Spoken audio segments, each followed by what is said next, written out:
हम आज पढ़ने वाले हैं स्टेम सेल्स के बारे में। जो स्टेम सेल्स होते हैं, वो ऐसे सेल्स होते हैं जो सेल्फ रिन्यू करते हैं, सेल्फ रिन्यू करके और वो कोई भी बॉडी टिश्यू बना सकते हैं।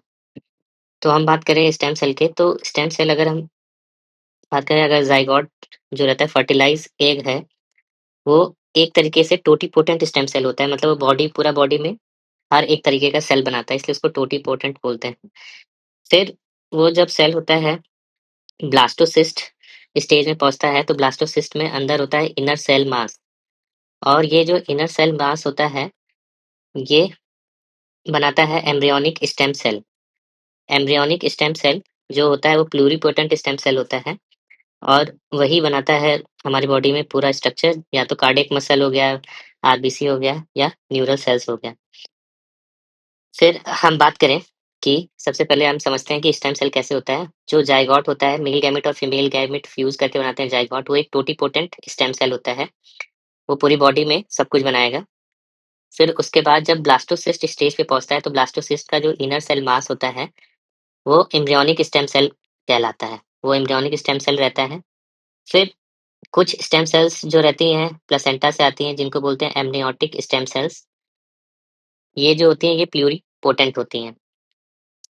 अब ये सेल्स जो रहती हैं मेसेंकाइमल स्टेम सेल्स बनाती हैं बॉडी में, और कुछ ब्लड बनाने के लिए हेमाटोपोएटिक स्टेम सेल्स, या बोन या मसल्स बनाने के लिए स्केलेटल स्टेम सेल्स। तो मेसेंकाइमल स्टेम सेल्स जो रहता है, वो एक तरीके का मल्टीपोटेंट स्टेम सेल्स होता है, और उसकी कैपेसिटी होती है वो एक सेल लिनिएज में किसी भी तरीके का सेल बना देता है। जैसे कि हम यहाँ डिस्कस कर रहे हैं कि जैसे ये मेसेंकाइमल स्टेम सेल है, तो मेसेंकाइमल स्टेम सेल जो रहता है वो बोन बना सकता है, एडिपोज टिश्यू बना सकता है, मसल बना सकता है, नर्व बना सकता है, मायोकार्डियम हार्ट बना सकता है, लिवर, कॉर्निया, ये सारे ऑर्गन जो होता है मेसेंकाइमल स्टेम सेल से बना सकता है। लेकिन जो ब्लड है, ब्लड को बनाने के लिए एक पर्टिकुलर अलग टाइप की मल्टीपोटेंट स्टेम सेल्स होती हैं, जिनको बोलते हैं हेमाटोपोएटिक स्टेम सेल्स। तो जो हेमाटोपोएटिक स्टेम सेल्स होती हैं, वो मल्टीपोटेंट स्टेम सेल्स होती हैं। हम देख सकते हैं मेसेंकाइमल स्टेम सेल्स हो गया और हेमाटोपोएटिक स्टेम सेल्स, तो वो बनाती हैं आरबीसी, डब्ल्यूबीसी और प्लेटिलेट। जबकि हम जानते हैं कि मेसेंकाइमल स्टेम सेल्स जो रहती हैं, वो बोन बनाती हैं और मसल्स भी बनाती हैं। बोन और मसल्स दोनों बना रही हैं। बट एक अलग टाइप की भी मल्टीपोटेंट स्टेम सेल्स होती हैं, जिनको बोलते हैं स्केलेटल स्टेम सेल्स। वो भी मसल्स और बोन के लिए स्पेसिफिकली होती हैं। तो इसमें हम सबसे इंपॉर्टेंट चीज़ क्या समझे कि जो मेसेंकाइमल सेल्स होती हैं, वो सबसे ज़्यादा इंपॉर्टेंट होती हैं टिश्यू इंजीनियरिंग में या ट्रीटमेंट के लिए, और इन्हीं का सबसे ज़्यादा यूज़ किया जाता है। तो अगर हम स्टेम सेल्स की बात करें, तो सबसे पहला जो स्टेम सेल्स होता है, वो होता है embryonic stem cells. Embryonic stem cells का ओरिजिन क्या होता है? Inner cell mass of blastocyst से ओरिजिनेट करता है। और ये किस तरह के सेल्स होती हैं? Pluripotent stem cells. प्लूरिपोटेंट का मतलब होता है कि कोई भी सेल बन सकती हैं। फिर जो ये स्टेम सेल्स होती हैं, सेम जो रहती हैं एम्ब्रियोनिक स्टेम सेल्स, वो क्या बनाती हैं? Mesenchymal stem cells. तो मेसेंकाइमल जो स्टेम सेल्स होती हैं, वो बॉडी में डिफरेंट डिफरेंट जगह से मिलती हैं। ये सबसे पहले इनको डिस्कवर किया गया था बोन मैरो से। फिर बाद में देखा गया कि ये फैट में भी मिलती हैं, एडिपोज टिश्यू, अम्बिलिकल कॉर्ड में भी मिलती हैं। तो इनको मेसेंकाइमल स्टेम सेल्स बोलते हैं, और मसल से भी मिलती हैं। जो मसल से मेसेंकाइमल स्टेम सेल्स मिलती हैं, उनको एक अलग नाम दिया जाता है, मसल्स डिराइव्ड स्टेम सेल्स, एमडीएससी। और जो फैट से मिलती हैं, उनको हम बोलते हैं, वो भी एक तरीके की मेसेंकाइमल सेल्स होती हैं, उनको बोलते हैं एडिपोज डिराइव्ड स्टेम सेल्स। तो जो मसल से मिलेंगी, मसल्स डिराइव्ड स्टेम सेल्स, और जो फैट से मिलती हैं, उनको एडिपोज डिराइव्ड स्टेम सेल्स। अगर बॉडी में कहीं और बोन मैरो से ले रहे हैं, तो उनको हम मेसेंकाइमल स्टेम सेल्स बोलेंगे। ये सब मेसेंकाइमल जो स्टेम सेल्स रहती हैं, वो बॉडी में कोई भी टिश्यू बना सकती हैं एक्सेप्ट आरबीसी, प्लेटिलेट्स या डब्ल्यूबीसी। तो हम समझ गए कि जो स्टेम सेल्स होती हैं, वो रीजनरेट करती हैं और रिपेयर कर सकती हैं। कैसे करती हैं? मेसेंकाइमल जो स्टेम सेल्स होती हैं, परिवार की तरह रहती हैं, पिंड की तरह रहती हैं। वो जो पिंड की तरह रहती हैं, तो अपने पिंड और परिवार के लिए मिल के काम करती हैं। तो पिंड क्या हो गया? P for paracrine signalling. Paracrine signalling में क्या होता है कि वो आपस में एक दूसरे से बात करने के लिए साइटोकाइंस सिक्रीट करती हैं, और एक दूसरे के लिए ग्रोथ फैक्टर सिक्रीट करती हैं। दूसरा, हम बात करें तो immunomodulation, I for immunomodulation. Immunomodulation से क्या होता है कि जो फाइब्रोसिस और इन्फ्लेमेशन हो रहा होता है बॉडी में, उसको ये इम्यूनोमॉड्यूलेशन के थ्रू कम कर देती हैं। फिर एन से क्या हो गया? न्यूरोवास्कुलराइजेशन। अब वहाँ पे जो रिपेयर करना है तो वहाँ ब्लड वेसल्स भी चाहिए होगा। तो जो इस्केमिक टिश्यू है वहाँ पे एंजियोजेनेसिस होने लगता है जिससे कि वो टिश्यू हील हो सके। और फिर फाइनली जो डी होता है पिंड में, वो होता है डिफरेंशिएशन। तो ये डिफरेंशिएट खुद को वहाँ के जो पर्टिकुलर सेल्स होती हैं टारगेट सेल्स में डिफरेंशिएट कर लेती हैं, differentiating into the target cells. तो अगर वहाँ पे जो भी डैमेज हुआ होगा, अगर यूरोथेलियम की ज़रूरत है तो यूरोथेलियम में बदल जाती हैं, मसल्स की ज़रूरत है तो मसल्स में बदल जाती हैं। तो स्टेम सेल्स कैसे रीजनरेट और रिपेयर में हेल्प करती हैं? पिंड के थ्रू। पिंड में क्या होगा? P for paracrine signalling, I for immunomodulation, N for neovascularisation and D for differentiation. तो इस तरीके से हम इसका जो ये पोटेंशियल है उसको यूज़ कर सकते हैं स्टेम सेल थेरेपी को ट्रीटमेंट के लिए। अब मान लीजिए आपका जो यूरेथ्रा का जो स्फिंक्टर है वो डैमेज है, वो सही से नहीं काम कर रहा है, तो पेशेंट को कौन-सी डिज़ीज़ होगी? Stress urinary incontinence. तो ऐसे केस में क्या करेंगे हम लोग? मेसेंकाइमल स्टेम सेल्स यूज़ करेंगे। अब हमारे पास 2-3 ऑप्शंस है। पहला कि हम लोग जो स्टेम सेल्स हैं, बोन मैरो से निकाल रहे हैं, तो बोन मैरो से निकालेंगे तो उसको बोलेंगे मेसेंकाइमल स्टेम सेल्स। अगर हम फैट से निकालते हैं, तो उसको बोलते हैं एडिपोज़ डिराइव्ड स्टेम सेल्स, वो भी होती है मेसेंकाइमल स्टेम सेल्स ही। या हम मसल से निकाल रहे हैं, तो उसको बोलते हैं मसल्स डिराइव्ड स्टेम सेल्स। तो हम बेसिकली अगर हम स्ट्रेस यूरिनरी इनकॉन्टिनेंस की बात करें, तो सबसे पहले हमने स्टेम सेल्स निकाला, जिसको बोलते हैं मसल डिराइव्ड स्टेम सेल्स और एडिपोज़ डिराइव्ड स्टेम सेल्स। उसको निकालने के बाद हमने उसको जो स्फिंक्टर है उसके चारों तरफ पेरीयूरेथ्रल इंजेक्शन दे दिया। अब पेरीयूरेथ्रल इंजेक्शन दे दिया तो वो रीजनरेशन और रिपेयर करेगा और जिससे कि ये स्ट्रेस यूरिनरी इनकॉन्टिनेंस में इम्प्रूवमेंट आएगा, जिसको हम यूडीएस में लीक पॉइंट प्रेशर के थ्रू चेक कर सकते हैं। फिर अब दूसरा बात करें इरेक्टाइल डिस्फंक्शन। इरेक्टाइल डिस्फंक्शन क्यों होता है? क्योंकि कैवर्नस नर्व जो रहता है वो डैमेज हो जाता है और या एंडोथेलियम जो है वो डैमेज हो जाए। तो ऐसे केसेस में हम क्या करेंगे? जो बोन मैरो है वहाँ से मेसेंकाइमल सेल्स निकालेंगे या हम लोग फैट से एडिपोज डिराइव्ड स्टेम सेल्स लेंगे। फिर उसको ऐसे पेशेंट्स में जो कैवर्नोसा है उसमें उसका इंजेक्शन लगाएँगे, इंट्रा कैवर्नोसल इंजेक्शन। इससे क्या होगा? पेशेंट का जो ईडी होगा वो करेक्ट हो जाएगा और उसको हम लोग आईआईईएफ स्कोर होता है ईडी चेक करने के लिए, उसमें जब चेक करेंगे तो देयर विल बी इम्प्रूवमेंट। जब एंडोथेलियम हील होगा तो पेशेंट का इरेक्शन भी अच्छा हो जाएगा, क्योंकि एंडोथेलियम ही नाइट्रस ऑक्साइड के लिए रिलीज़ के लिए प्रॉब्लम होता है। तो इसलिए जो पेनाइल हीमोडायनामिक्स है वो इम्प्रूव हो जाएगा। तो ऐसे केसेस में हम लोग जो हमें पहले से ही पता है पेशेंट को कि डायबिटिक ईडी है या प्रोस्टेट के बाद ईडी डेवलप हुआ है, तो ऐसे केसेस में हम इसका यूज़ कर सकते हैं। फिर जो अगला केस है, अगर कोई ब्लैडर है, वो सही से काम नहीं कर रहा है, अंडर एक्टिव है, तो अंडर एक्टिव क्यों होगा? क्योंकि जो उसका डेट्रोसर मसल है, वो जो है सही से काम नहीं कर रहा है, कॉन्ट्रैक्टिलिटी नहीं है। तो ऐसे में हम क्या करेंगे? हम जो है बोन मैरो से या डेट्रोसर एक मसल है, तो मसल से स्टेम सेल्स निकालेंगे। तो मसल से जो स्टेम सेल्स निकालते हैं उसको बोलते हैं मसल डिराइव्ड स्टेम सेल और बोन मैरो से जो लेते हैं वो मेसेंकाइमल स्टेम सेल्स। तो ये दोनों स्टेम सेल्स हमने ले लिया और उसको ब्लैडर में लगा दिया, जिसको बोलते हैं इंट्राम्यूरल इंजेक्शन। तो इससे क्या होगा? पेशेंट का ब्लैडर कॉन्ट्रैक्टिलिटी और कंप्लायंस इंप्रूव कर जाएगा। तो हम इसका जो यूज़ है वो डेट्रूसर अंडर एक्टिविटी और ब्लैडर एकॉन्ट्रैक्टिलिटी में कर सकते हैं। फिर चौथा है, अगर पेशेंट का यूरेथ्रा जो है डैमेज्ड है, तो यूरेथ्रल सेगमेंट अगर डैमेज्ड है, तो ऐसे केस में हम क्या करेंगे? पेशेंट की बक्कल म्यूकोसा से स्टेम सेल्स निकालेंगे, क्योंकि बक्कल म्यूकोसा जो है ऑलमोस्ट यूरेथ्रा की तरह रिज़ेम्बल करता है। दूसरा, या तो यूरोथेलियम से स्टेम सेल्स निकालेंगे। अब उस स्टेम सेल्स को निकाल के फिर हम लोग एक स्कैफोल्ड, स्कैफोल्ड क्या होता है? ऐसे समझिए कि जैसे हम घर बना रहे हैं, तो घर बनाने से पहले हमें एक ढाँचा तैयार करना होता है, एक स्ट्रक्चर तैयार करना रहता है। तो जो ये स्ट्रक्चर हम तैयार कर रहे हैं, जो कि हम लोग छड़ से पिलर्स तैयार करते हैं, इसको स्कैफोल्ड्स बोलते हैं। फिर इस स्कैफोल्ड में हम क्या करेंगे? ईंटें लगाएँगे। ईंटें लगाने को बोलते हैं सीडिंग। तो अब जो ये स्कैफोल्ड होता है, ये स्कैफोल्ड जो टिश्यू इंजीनियरिंग है, हमें कोई भी ऑर्गन बनाना है, तो ये स्कैफोल्ड बना रहता है पीएलजीए। पीएलजीए क्या होता है? पॉली लैक्टो और ग्लाइकोलिक एसिड। तो दोनों साथ में होते हैं, तो इसको बोलते हैं पॉली को लैक्टो ग्लाइकोलिक एसिड। जैसे हम लोग अंबुजा सीमेंट का इस्तेमाल करते हैं, यहाँ पे हमने इस्तेमाल किया है सरिया का इस्तेमाल करते हैं, टीएमटी सरिया से स्कैफोल्ड बनाते हैं। तो ये जो स्कैफोल्ड है, ये पगला से बनाएँगे। पगला जो रहता है वो क्या होता है, पॉलीकोलैक्टोग्लाइकोलिक एसिड।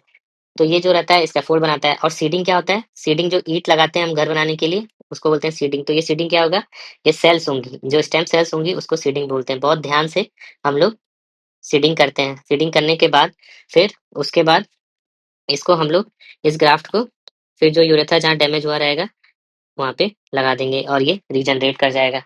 तो इससे क्या होगा, फिर यूरेथ्रल स्ट्रक्चर जो है वो ठीक हो जाता है और यूरेथ्रल रिकंस्ट्रक्शन में यूज करते हैं। फिर जो अगला इंडिकेशन है, अगर कोई पेशेंट है न्यूरोजेनिक ब्लैडर या जिसका ब्लैडर बहुत छोटा है, तो ऐसे केस में क्या करेंगे, हम लोग स्कैफोल्ड लेंगे और उस पे स्टेम सेल लगा के फिर उसके बाद हम लोगों का इस लगा के जब हम ब्लैडर में इंजेक्ट करेंगे तो इससे क्या होगा, एक फंक्शनल और कॉन्ट्रैक्टाइल न्यू ब्लैडर बना सकते हैं।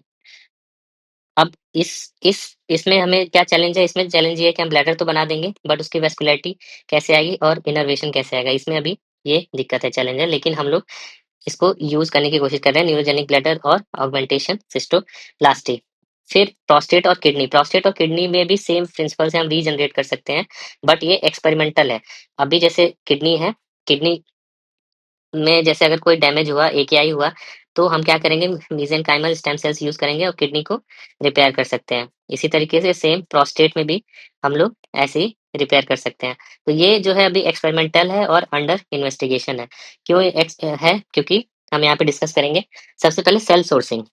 तो जो सेल होता है, अगर किडनी डैमेज हो गई तो हमें ऑटोलॉगस सेल्स चाहिए होता है, जो पेशेंट है उसी का चाहिए होता है। तो ऐसे केसेस में हमें ऑटोलॉगस सेल्स नहीं मिलती है और एलोजेनिक मिलता है।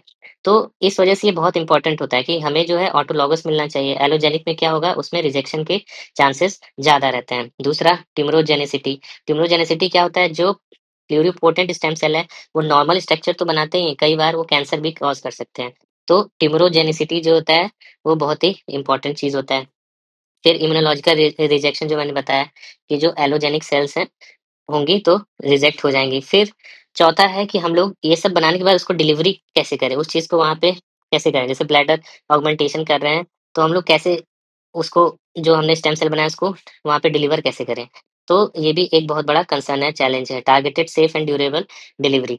फिर सबसे बड़ा एथिकल कमिटी जो है, वो रेगुलेट और एथिकल कमिटी, उनको एम्ब्रियोनिक जो हम लोग स्टेम सेल्स यूज करते हैं वो उसके लिए एथिकल क्लियरेंस लेना होता है, उसमें बहुत सारे एथिकल इश्यूज हैं।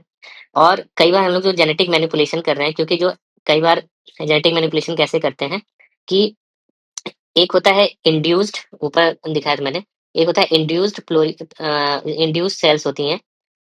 जैसे यहाँ पे हम देख सकते हैं इंड्यूस प्लूरिपोटेंट स्टेम सेल। तो इंड्यूस प्लूरिपोटेंट स्टेम सेल क्या होती है कि सोमैटिक सेल लिया हमने और सोमैटिक सेल पे टिश्यू इंजीनियरिंग करके उसको इंड्यूस प्लूरिपोटेंट स्टेम सेल बना दिया, और वो induce pluripotent stem cell use करके हम कोई भी सेल बना सकते हैं। बट इसके लिए हमें एथिकल जो है अप्रूवल होना चाहिए। एथिकल इश्यूज बहुत सारे हैं इसमें, इसलिए ये भी अभी एक्सपेरिमेंटल है और इसका बहुत सारी दिक्कतें हैं। फिर इस जो टिश्यू इंजीनियरिंग का है, अभी एक नई टेक्नोलॉजी है, तो इसमें लॉन्ग टर्म सेफ्टी और एफिकेसी अभी भी अंडर इवेल्युएशन है क्लिनिकल ट्रायल्स में।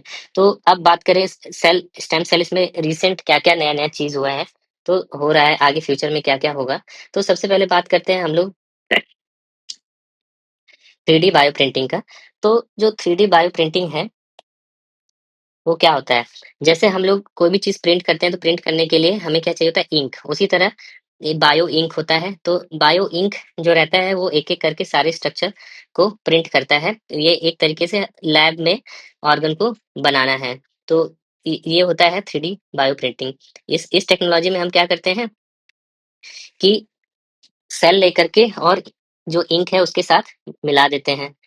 इंक क्या है कि जो सेल है, स्टेम सेल लिया, और इंक क्या है, जो हमने स्कैफोल्ड यूज किया था, पीएलजीए स्कैफोल्ड यूज किया था उसको, और ग्रोथ फैक्टर इसमें मिला दिया, न्यूट्रिएंट्स मिला दिए, ये सब मिला करके फिर हमने एक प्रिंटर पे ये सब डाल दिया, और वो प्रिंटर जैसे हमने कमांड दिया तो वो जैसे लीवर या किडनी को प्रिंट कर देता है। 3D बायो प्रिंटिंग एक रिसेंट एडवांसमेंट है जो अभी जिस पे चल रहा है। फिर दूसरा होता है एक्सोसोम थेरेपी। एक्सोसोम थेरेपी क्या होता है, अभी तक हम स्टेम सेल था इसको यूज कर रहे थे, एक बॉडी से दूसरी बॉडी में जब स्टेम सेल डाल रहे थे एलोजेनिक, तो रिजेक्शन हो जा रहा था।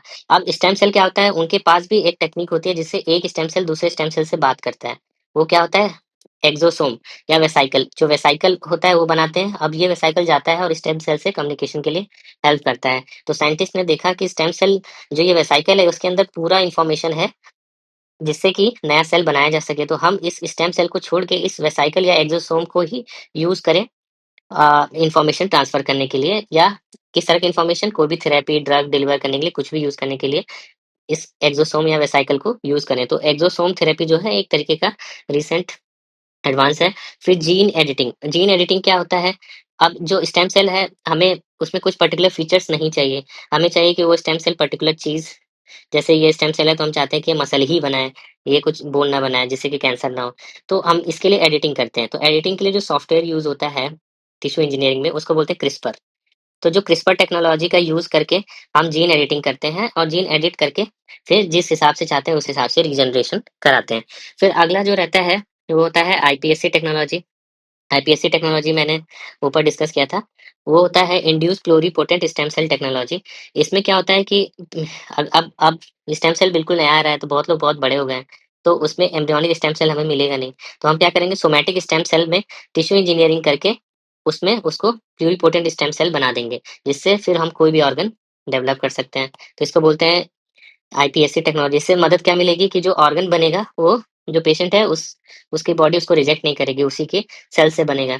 अब ये सब चीजें तो लैब में हो रही थी। रिसेंट एडवांसेस में हम देख रहे हैं कि जो स्ट्रेस यूरिनरी इनकॉन्टिनेंस है, ईडी है, और ब्लैडर ऑगमेंटेशन है, इसमें जो है लैब के बाहर क्लिनिकल ट्रायल्स भी चल रहे हैं। तो these are the recent changes. अब हम समरी में डिस्कस कर लें कि जो स्ट्रेस इनकॉन्टिनेंस है उसमें हम लोग यूज कर सकते हैं पेरियूरेथ्रल इंजेक्शन के फॉर्म में। स्फिंक्टर को रीजनरेट करता है। उसमें हम लोग मसल डिराइव्ड या adipose derived stem cells use करते हैं। फिर इरेक्टाइल डिस्फंक्शन में एडिपोज डिराइव्ड हम लोग इंट्राकैवर्नोसल इंजेक्शन देते हैं और एंडोथेलियन या नर्व रिपेयर में यूज करते हैं। डेड टूसर में भी muscle derived stem cell use करते हैं, ब्लैडर वॉल इंजेक्शन देते हैं, मसल रीजनरेशन होता है। यूरेथ्रा स्ट्रक्चर में स्कैफोल्ड के साथ सेल्स को यूज करते हैं, और इससे क्या होता है, स्मूथ मसल और लाइनिंग रीजनरेट होती है। ब्लैडर ऑगमेंटेशन में सीडेड स्कैफोल्ड यूज करते हैं to make the functional bladder. तो अब कंक्लूजन में क्या है, जो मसल डिराइव्ड स्टेम सेल्स होती है किसी भी मसल से निकालेंगे उसको मसल डिराइव्ड स्टेम सेल्स बनती हैं, और वो भी एक मेसेंकाइमल स्टेम सेल होती हैं जो मसल से निकलती हैं। तो ये मसल्स भी बनाती हैं, इसीलिए हम लोग मसल्स के लिए यूज करते हैं बेसिकली ज्यादातर। लेकिन उससे बोन भी बना सकते हैं, कार्टिलेज भी बना सकते हैं, हार्ट ट्रांसप्लांट, टेंडन रिपेयर कुछ भी करते हैं। फिर जो दूसरे टाइप की सेल्स होती हैं वो एडिपोज डिराइव्ड स्टेम सेल्स होती हैं। एडिपोज डिराइव्ड स्टेम सेल्स भी मेसेंकाइमल स्टेम सेल्स होती हैं जो कि फैट से निकली रहती हैं, इसलिए इनको एडिपोज डिराइव्ड बोलते हैं। इससे भी हम कुछ भी बना सकते हैं, कोई भी सेल बना करके रिपेयर कर सकते हैं। तो हम एक टेक्निक देखते हैं यहाँ पे, जैसे ये रैबिट है।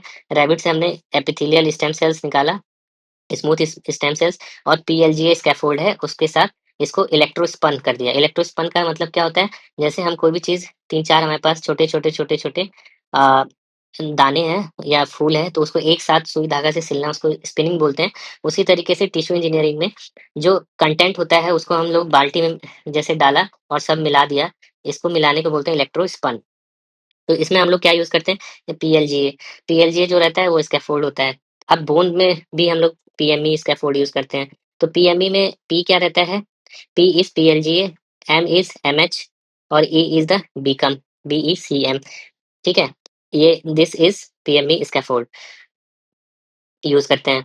तो इसी तरीके से हम पीएलजीए के साथ यहाँ पे भी एमएच यूज़ करेंगे, और एमएच, और फिर उसके बाद हम लोग स्कैफोल्ड जो है वो यूट्रस में जहाँ इंजरी होगी वहाँ इम्प्लांट कर देंगे, और फिर फाइनली जो रहता है रिकंस्ट्रक्ट हो जाता है। अब इसी तरीके से जब हम पीएमई स्कैफोल्ड बनाते हैं, पीएलजीए के साथ एमएच और बीकम डाल देते हैं, बीकम। अब ये पीएमई स्कैफोल्ड बनाया तो फिर इसमें हमें 2 चीज़ और मिलाना रहता है।